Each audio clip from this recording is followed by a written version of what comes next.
നമസ്കാരം. പ്രവാസി മലയാളിയിലേക്ക് സ്വാഗതം. പ്രവാസി യുവാവിന് വിവാഹം, വധു ജോർദാൻ രാജകുമാരി, വരൻ തൃശൂരിൽ നിന്ന്. ജോർദാൻ രാജ്യത്തിന് തന്നെ ആഘോഷമായി രാജകുടുംബത്തിൽ വിവാഹമേളം നടന്നു. ജോർദാൻ രാജകുമാരിക്ക് വരൻ തൃശൂരിൽ നിന്നാണ്. ചാവക്കാട് സ്വദേശിയായ പ്രവാസി യുവാവാണ് ഇൻസ്റ്റാഗ്രാമിലൂടെ പരിചയപ്പെട്ട രാജകുമാരിയെ സ്വന്തമാക്കിയത്. തിരുവത്ര തെരുവത്തുചാലിൽ ഹംസ ഹാജിയുടെ മകൻ മുഹമ്മദ് റവൂഫും ജോർദാൻ സ്വദേശി ഹല ഇസാം അൽ റൗസനുമാണ് വിവാഹിതരായത്. ദുബായിലെ ബോഡി ഡിസൈൻ ശരീര സൗന്ദര്യവർദ്ധക സ്ഥാപനം നടത്തുകയാണ് റവൂഫ്. ജോർദാനിലെ ദർഗ അൽ യൗം എന്ന ടെലിവിഷൻ ചാനലിലെ അവതാരകയാണ് ഹല. 2022 ഒക്ടോബറിൽ റൌഫ് ഹലയെ നേരിൽ കാണുകയായിരുന്നു. തുടർന്ന് വീട്ടുകാരോട് തന്റെ ഇഷ്ടം അറിയിച്ചു. ഹലയുടെ കുടുംബം ഈ ബന്ധം സമ്മതിച്ചതോടെ വിവാഹം ഉറപ്പിക്കുകയായിരുന്നു. ഹുസൈൻ രാജാവിന്റെ കുടുംബത്തിന്റെ അടുത്ത ബന്ധുക്കളാണ് ഹലയുടെ കുടുംബം. ജോർദാനിലെ പ്രമുഖ രാഷ്ട്രീയ സംഘടനയുടെ നേതാവാണ് അഭിഭാഷകനായ ഹലയുടെ പിതാവ്.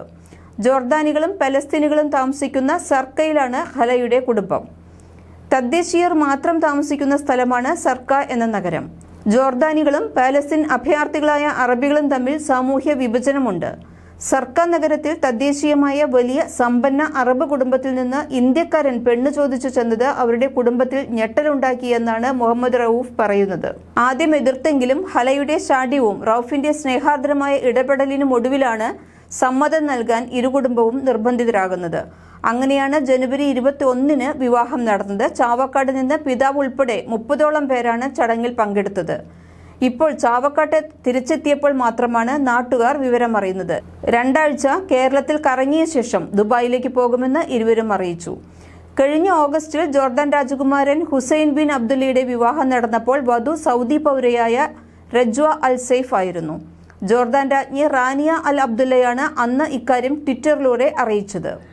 സൗദി അറേബ്യയിലെ റിയാദിൽ വെച്ച് റജ്യ അൽ സൈഫിന്റെ വസതിയിലായിരുന്നു ചടങ്ങുകൾ നടന്നിരുന്നത്. 28കാരനായ ഹുസൈൻ രാജകുമാരൻ ബ്രിട്ടീഷ് മിലിറ്ററി അക്കാദമിയിൽ നിന്ന് ബിരുദം നേടിയ വ്യക്തിയാണ്. നിലവിൽ ജോർദാനിയൻ സൈന്യത്തിൽ ക്യാപ്റ്റൻ പദവിയാണ് ഇദ്ദേഹം വഹിക്കുന്നത്. കൂടുതൽ പ്രവാസി വാർത്തകൾക്കായി ഈ ചാനൽ സബ്സ്ക്രൈബ് ചെയ്യൂ.